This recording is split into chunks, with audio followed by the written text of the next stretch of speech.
Looking for a board game with some RPG elements? Check out my review of Armello for the Nintendo Switch and find out if it's the game to satisfy your needs. Coming up next on Mumbles.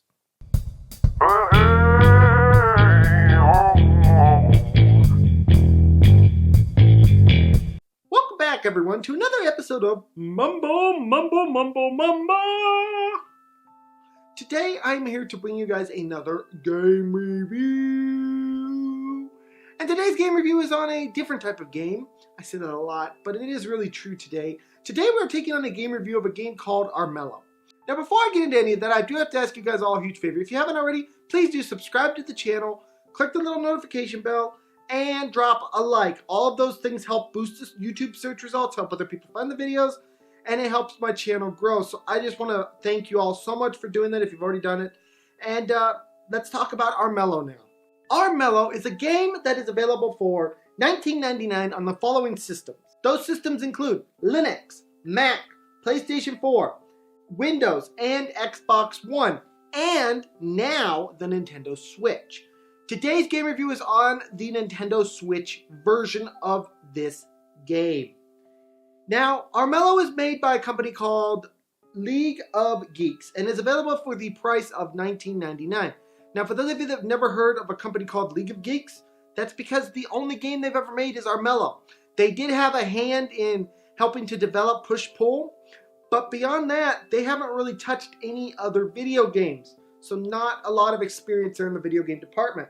On the screen, you should be able to see the Steam information as well as the description of this game itself. But I want to tell you what this game is in my own words. In my own words, this is a board game with some slight RPG elements, with the basic overall aim being for each player to try to become the new king.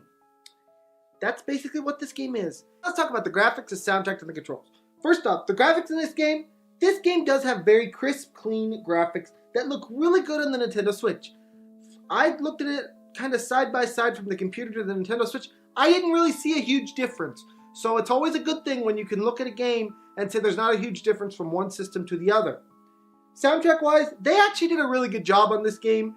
This game has some of the best soundtrack that I've heard in quite some time, and it actually correlates with the game, which is something that is huge. Control-wise, for the Nintendo Switch, the controls are made just right. There is a bit of a learning curve, but nothing is too complex. Now let's talk about the gameplay of this game. Armello is a unique board game inspired video game that has a lot of RPG elements in it, but it is not an RPG game. Now this game has a lot of different rules to it, and I'm not going to go over all of them in this review because simply it would take too much time.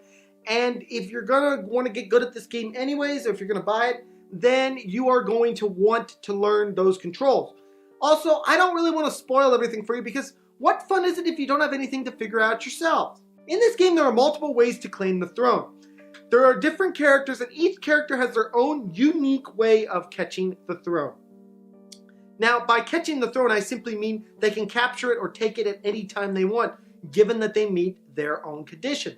For example, for Thane of the Wolf Clan, all you have to do is build up the strength of the deck so that you can breach the defenses of the king's castle in the center of the board.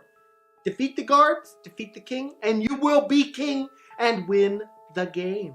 There's also another strategy component to this game. As each turn, players are given cards that they can either play on themselves or on other players. These things can do things such as influence the combat by equipping to your own character and basically allowing them to have a higher attack power or higher defense power. They can hurt the opponent by actually taking health from them. These cards can do all different sorts of things. I'm not going to, go over each and every card, but they do affect the game quite a bit. Now, as I have alluded to, this game does have combat in it, and basically it's dice roll based combat. Now, how does that work? It's very simple. Each dice has certain symbols on it. Attack, defense are the main two, and depending on how high your attack is, how high your defense is, how high the opponent's health is, you will either kill them, beat them in the battle, or have them beat you in the battle. Very simple, very easy, very simplistic. Now this may all sound fine and dandy, but this is not an infinite game. You have about 10 turns to enact whatever strategy you're going to do. If you fail to do so in 10 turns, then the computer ends the game. And the person with the highest prestige points wins the overall game. We've talked about the gameplay, we've talked about the graphics, the soundtracks, and the controls. Let's talk about the cons of this game. The first con is that this game does not have much of an online community. So if you find yourself playing, you will find yourself likely playing against the computer most of the time. Now with that being said, I have found plenty of online games. But let's just be honest here. The online community, this is not a Smash Brothers type game. There's not going to be 5 million people online at a time. It's got a smaller community. So that is our first con. It does have a smaller community and a smaller following. The second con is that this game has no offline multiplayer. It does have offline single player where you can play the CPU, but no offline multiplayer. This is something I feel that should have been included because for the simple fact, it's a board game. If you have friends over or something, this would make a great party game. Kind of a missed opportunity on their part. The third con to this game is this game has a very steep learning curve. Until you understand what is going on in this game and how to work everything, you're going to struggle to do anything of substance in this game. You may get lucky and, luck your way into winning a couple matches via the actual prestige system, but beyond that, you're not going to do much. So with all that in mind, let's now talk about the overall score of Armello. This game is unique and it's unlike anything I've really seen before. It kind of does take the RPG elements and put them into a board game. But this isn't an RPG game by any means.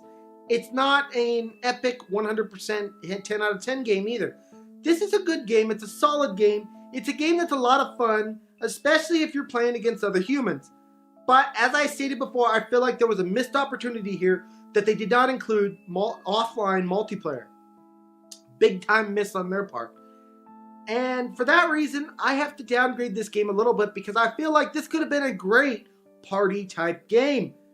So with that in mind, Armello, on today's Mumble review, you are only getting a 7 out of 10 on our Mumbles review. This is still a fun game. It's a great game. $19.99. It by no means breaks the bank, but it does bear some consideration that it does not contain offline multiplayer. Anyways, guys, this has been my review of Armello. I hope you guys all enjoyed it. Please smack that subscribe button, smack that like button, smack all those buttons. Now, I'll see you guys all in the next video. Bye, everyone. Take care.